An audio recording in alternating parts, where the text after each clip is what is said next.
¿Qué tipo de medidas económicas implementó el gobierno militar en Chile? ¿Cuál fue el resultado de la implementación de estas medidas? Puede señalarse que las medidas económicas implementadas por el gobierno militar permitieron recuperar rápidamente la economía. Los primeros años del gobierno militar. Oriundo de Valparaíso, Augusto Pinochet Ugarte pertenecía a una familia de clase media y comenzó muy joven la que sería una prolongada carrera militar, a través de la cual profundizó su formación en las áreas de geografía militar y geopolítica. Después de más de 40 años de servicio, y poco antes de perpetrar el golpe de Estado, fue designado por parte del presidente Allende como comandante en jefe del ejército, cargo a través del cual lideró la Junta de Gobierno militar establecida después del golpe. Encabezando la Junta de Gobierno, el general Augusto Pinochet se propuso reencauzar los destinos del país mediante la instauración de un gobierno dictatorial y autoritario. El general Pinochet reprimió fuertemente a los agitadores sociales y a sus adversarios políticos, muchos de los cuales fueron sometidos a torturas, otros murieron en enfrentamientos y otros se fueron al exilio. Muchos medios de comunicación opositores al gobierno fueron clausurados o censurados, al igual que ciertas organizaciones políticas. La coalición de la Unidad Popular, UP, fue asimismo declarada ilegal y sus dirigentes fueron perseguidos y detenidos. Para tratar de imponer el orden en un país que se encontraba fuertemente agitado, el gobierno militar declaró un estado de sitio, como un estado de excepción constitucional, a través del cual restringió los derechos civiles y políticos de las personas, tales como el derecho de circular durante los horarios de toque de queda, y el derecho a votar en elecciones políticas. La Junta de Gobierno reafirmó la independencia del Poder Judicial en la medida que la situación del país lo permitiera. Asimismo, ejerció el Poder Ejecutivo, designando ministros, subsecretarios, intendentes y gobernadores.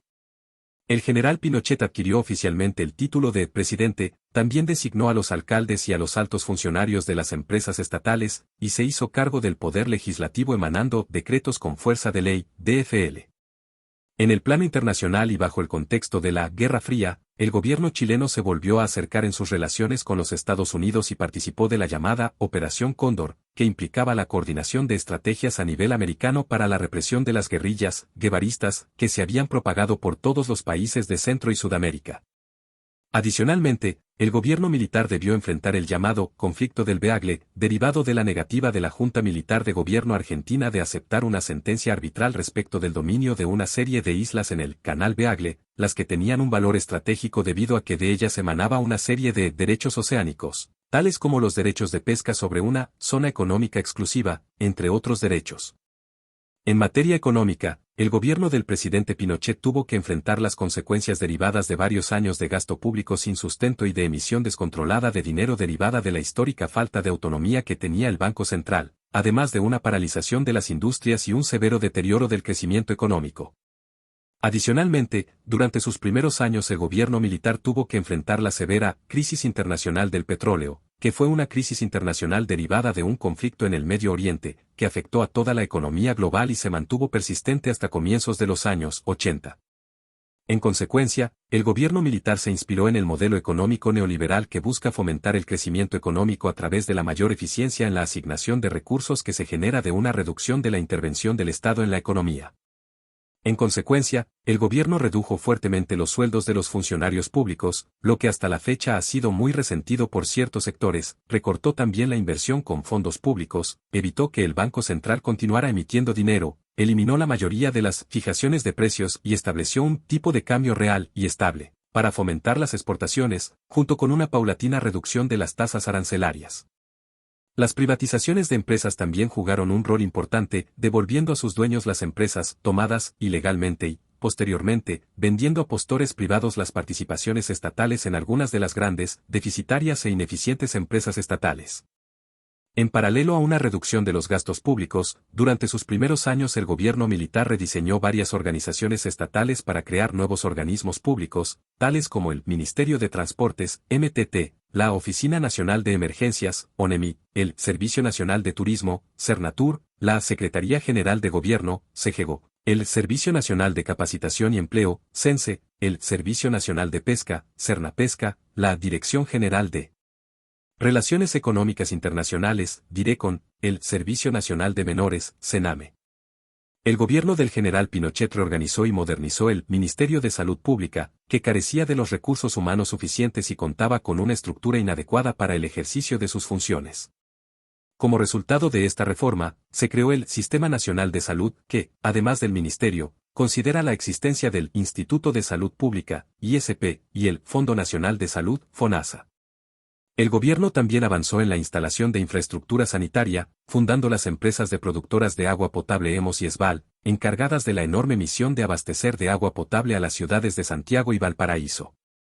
El gobierno del general Pinochet no alteró el estatus de nacional que había adquirido la gran minería del cobre durante el gobierno de su antecesor, y fundó una empresa estatal llamada Codelco para agrupar la propiedad sobre los distintos yacimientos mineros que habían sido nacionalizados durante el gobierno precedente.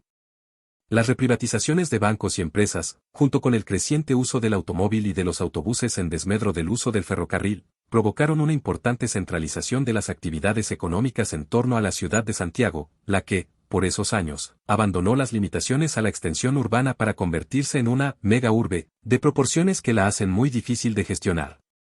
El sector oriente se expandió así hacia los nuevos barrios de Santa María de Manquehue y La Dehesa, mientras que las comunas de Puente Alto y Maipú atraían a una gran cantidad de población que en su mayoría formaba parte de la creciente clase media urbana. Un hito de este periodo fue la inauguración de los primeros tramos de la Línea 1 del Metro de Santiago, que permitió facilitar el transporte de los habitantes de la capital a través de un moderno, eficiente, seguro y limpio medio de transporte que, además, ayuda a descongestionar las cada vez más atiborradas calles de la ciudad. El gobierno militar buscó impulsar el crecimiento económico a través de un impulso a las plantaciones privadas de pinos y eucaliptos en el sur, en virtud de un controvertido beneficio económico para las plantaciones, lo que logró producir fuertes ingresos para el país, pero ha sido acusado de obrar en desmedro de las plantaciones nativas y de las reivindicaciones indígenas. Paralelamente, el gobierno impulsó fuertemente las obras de construcción de la carretera austral, que le darían por primera vez una conectividad vial a la región de Aysén. En la zona norte, el gobierno militar buscó impulsar el desarrollo de la ciudad de Iquique a través de la inauguración de un aeropuerto y de la instauración de una zona franca para el comercio. Con todo, la ciudad de Arica sufrió por la salida de Chile del llamado Pacto Andino, lo que hizo más difícil la salida de productos electrónicos y automóviles que por esos años se fabricaban en esa ciudad. El sector privado volvió a surgir durante los primeros años del gobierno militar, fundándose empresas tales como Sonda y San Francisco de Loncomilla, entre muchas otras. La productividad en los campos fue impulsada por el establecimiento de numerosos campos frutícolas en la zona central, que pronto aprovecharon las ventajas arancelarias para comenzar sus exportaciones. Además, las inversiones extranjeras comenzaron a llegar nuevamente al país, destacando la llegada de la gran empresa suiza Nestlé para comprar y hacerse cargo de los activos de la tradicional heladería chilena Sabori. La gran empresa petrolera estadounidense Exxon llegó a Chile para adquirir los activos minerales del yacimiento de Los Bronces. El español Banco Santander instaló una filial en nuestro país y la prestigiosa viña española Miguel Torres instaló una viña con su marca en nuestro país, entre otras importantes inversiones extranjeras que se realizaron durante este periodo. En materia cultural, destacaron a nivel deportivo las grandes actuaciones de los tenistas nacionales, que llegaron a disputar la final de la prestigiosa Copa Davis y ocuparon algunos de los primeros lugares en el escalafón de tenistas a nivel global. Paralelamente, se comenzó a disputar la Vuelta Ciclística de Chile, que permitía apreciar y promover internacionalmente los hermosos parajes del territorio nacional, además de las ventajas de adoptar un estilo de vida saludable, a través de una entretenida carrera de bicicletas. Por su parte, la televisión se convertía en el principal medio de difusión de noticias y comunicaciones en Chile, destacando programas tales como Sábados Gigantes, numerosos programas infantiles, el género de las telenovelas y la muy apreciada institución de la Teletón. Por su parte, el parque de diversiones Fantasilandia se convertía en el primero en su tipo en el país. La llegada de las tarjetas de crédito estadounidenses y de la vanguardista tarjeta CMR de la tienda Falabella auguraba un periodo de incremento masivo de la capacidad de consumo de las clases medias urbanas del país. Luego de ejercer el poder durante estos primeros años, el gobierno del general Pinochet buscó legitimar su dictadura a través de dos cuestionados plebiscitos, bajo los cuales se afianzó el apoyo ciudadano a sus políticas de gobierno y se logró aprobar una nueva constitución.